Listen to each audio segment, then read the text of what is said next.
A few years ago, I was working a demanding corporate job. Nothing glamorous, just the usual grind. I kept my head down, did my work, showed up on time, and didn't make waves. And then life threw a curveball I didn't see coming. My grandfather, a man I was incredibly close to, passed away. Not suddenly, but not expected either. The grief hit hard. And beyond that, I needed to help my family handle his estate, make arrangements, and be there. So I did what any decent employee would do. I asked my manager for emergency PTO. He said no. Cold. Blunt? No. So I escalated it. I asked to take FMLA, the Family and Medical Leave Act, and that's when he gave me the kicker. Grandparents don't qualify under FMLA. Legally, he was right, but morally, ethically, humanly, he was a heartless brick wall.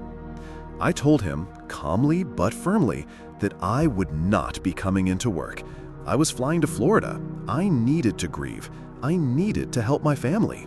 Period. His response? If you don't come in, you'll be terminated.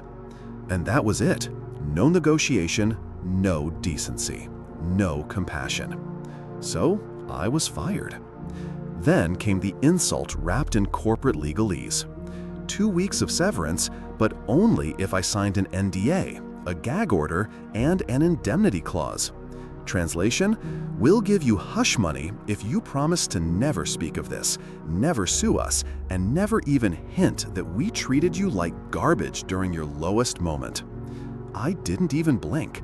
I said no. That conversation happened on August 1st. I updated my LinkedIn that very day, noting that my tenure at the company ended in August. Apparently, they filed my termination as July 31st, something about benefits. A small difference on paper, but a big difference to a man obsessed with control. Fast forward to January. I'm up early, bleary-eyed, rocking my 6-week-old newborn when I get a LinkedIn notification. Your former manager has viewed your profile. We hadn't spoken in half a year. 5 minutes later, a second notification. Your work history at company is being disputed. My heart sank. He reported the difference of 1 day. 1 day. It was petty, vindictive, pointless. I tried to dispute it through LinkedIn, but they removed the experience from my profile entirely. Said I couldn't re-verify it without access to a company email, which, of course, I no longer had.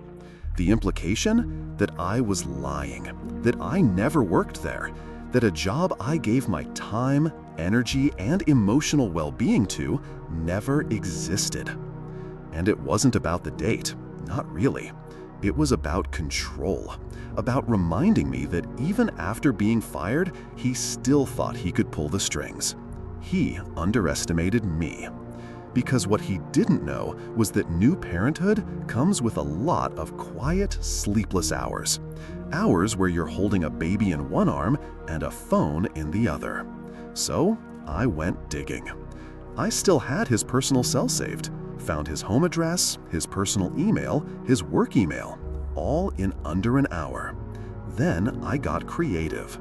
I signed him up for every spam list I could find.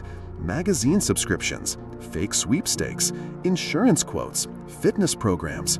But that wasn't enough. So I leveled up.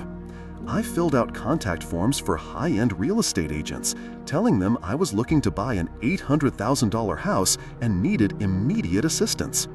I told moving companies I was planning a cross-country relocation and needed full quotes ASAP.